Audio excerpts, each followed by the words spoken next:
And it is one of our leading stories.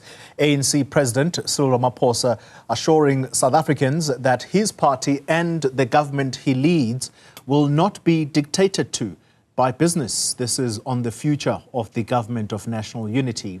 It comes after they wrote calling for all to be done to prevent the GNU from collapsing. Let's speak now to Business Unity South Africa CEO Khulekani Mathe, who joins us via the virtual platform. Mr. Mathe, good evening to you. Thank you very much for your time. Let's start with the position of BUSA. Where do you stand as far as the GNU is concerned? And are you among those business entities that wrote to both the ANC leader and the Democratic Alliance leader? Good evening, Koli, and to your viewers. Thank you for the opportunity.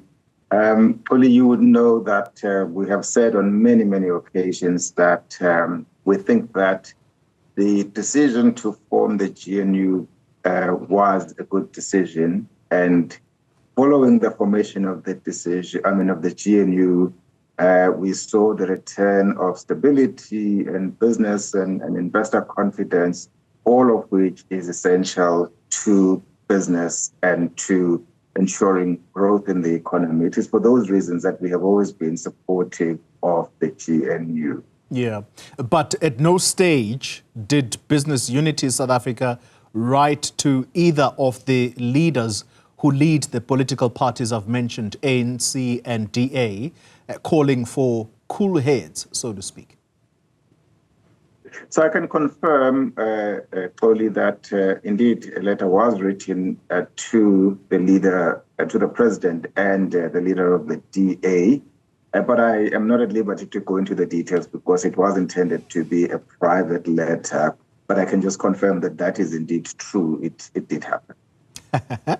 Well, on the back of that confirmation, then, I think it would be appropriate for me to not put words into the leader of the ANC's mouth.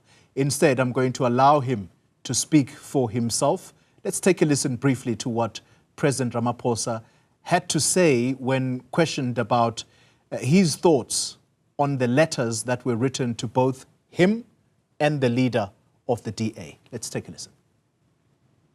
We work with them on a cooperative basis where we work together and we listen to each other's views, and we take decisions to move the country forward.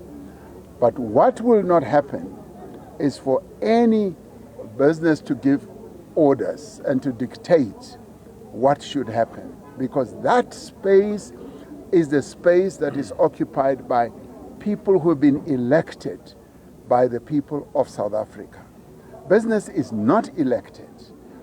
People who are in parliament are the ones who've been elected to represent who? The views of everyone, including the views of business people in the country. So the extent to which we cooperate with business must be understood to be a process and a relationship of cooperating to take the country forward and not to dictate to one another. And that we will never allow. We are only dictated to by the people of South Africa. Finish and clear. That's all. That's where it starts and that is where it ends.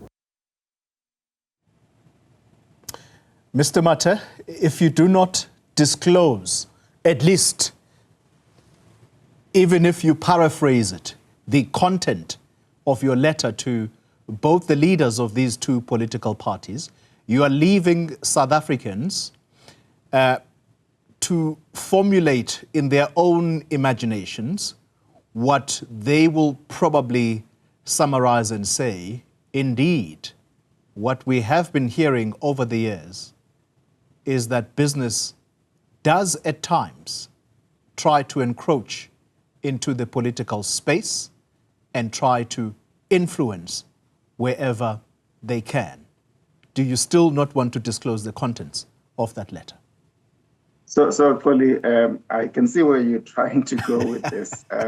But let me just be absolutely clear that if we had intended to make a public statement, we would have issued a media statement and for everybody. That was not the intention, and so I would like to keep it at that. But what I can say, Polly, is that this is a matter of concern. I'm sure South Africans in all corners are talking about this and talking about whether the GNU will hold, whether it will collapse, etc. We are simply saying that the GNU until now has been good for this country, has been good for the economy, and we are in support of the GNU. And so that is our position. Let me also say that we are facing challenges coming from outside in terms of the geopolitical tensions. And what the last thing you want is for us to have internal issues to deal with at the same time. So this is a moment where, as South Africans, we should be united and led by a government that isn't looking behind its shoulder in terms of whether does it have the full support of all South Africans as it deals with these really, really difficult and challenging circumstances we are facing. And so that is all we are saying, is that we need to stay the course and make sure that we all unite and address the challenges we face, certainly from the geopolitical tensions. All right. Let me ask you the question slightly differently. If I'm not going to be alarmist in my phrasing of this, but if the GNU is not collapsing, but rather reconfiguring or reconfigured, would that be a problem for organized business in South Africa? So it's not our space to talk about the configuration of the GNU. What we can comment on is what we know, what we've lived with until now, and that's what we've always been in support of. The stability and confidence that has been brought about by the government of national unity. All we're saying is that let us not take our eyes off the ball. Let's make sure that we remain focused so that we can address these enormous challenges we're facing. You've used the term geopolitics, and I'm going to be specific and say the US's focused attention on South Africa, yes, over and above the issue of trade tariffs that was announced recently, which not only affects South Africa, but other nations of the world. But there does seem to be a particular focus on South Africa by the new American administration. How big a concern will that be for you as business vis-a-vis the problems, the internal political problems in the country? When I say internal problems, the GNU being unstable. So, Polly, as you know, one of the issues that we continue to face in South Africa is the slow growth of our economy, which has persisted for well over 10 years. And so we have said, as part of business, working with government, that we need to focus on growing the economy. Now, having the tariffs that have just been introduced by the US administration will have an impact on South Africa and will have an impact on our ability to grow the South African economy. And that is why we need to really do everything we can to make sure we find a solution to some of these pressing challenges, because while the US may have applied tariffs to other nations, we're not in the same position. We face severe headwinds, and we need to make sure that we face those united. Yeah. Recently, I had a conversation with one of the deputies at National Treasury, Edgar Sishi, who wrote an article recently where he himself noted that the South African economy has not been growing by the desired rate since 2009, with the current geopolitics, with the quibbling among GNU partners. realistically speaking, do you think that the South African economy can grow to those desired rates of 3 to 4% if the space looks what it is right now?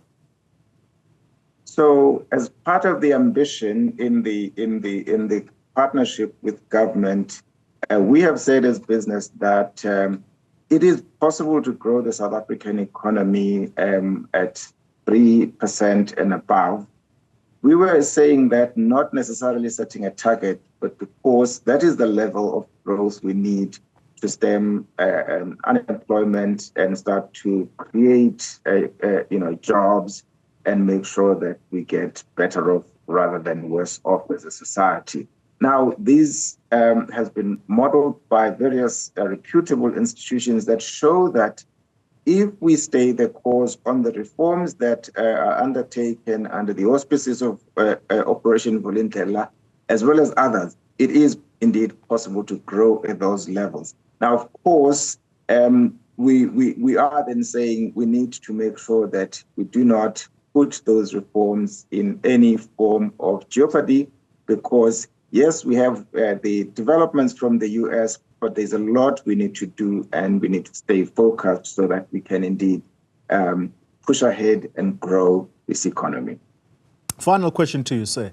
The 0.5 percentage VAT hike that is proposed, and I'm going to use that word deliberately proposed because I don't think it's final yet. You've heard the president of the ANC, at least in his capacity as ANC leader, saying Treasury is going to work within the 30 days to try and see if they can find alternatives to a VAT increase.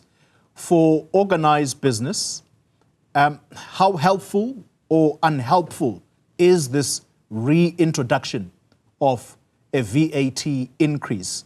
And I'm saying reintroduction because it was the case back in 2015, if I'm not mistaken. So, Oli, we've also said that raising taxes in a slow growth environment is really not ideal. And we have said that the earlier proposed 2% VAT increase was definitely going to hurt the economy. And that view still stands, that any increase in taxes is not positive, but negative. It has now been reduced to 0.5%. And we think that in the interest of moving forward, rather than being stuck here, we should move on. I think the Parliament has dealt with the matter and we should move on. But as I want to repeat that any tax increase in an environment such as ours, where the economy is sluggish, is not ideal. Khulekani Mathe, let me thank you very much for your time, sir, CEO of Business Unity South Africa.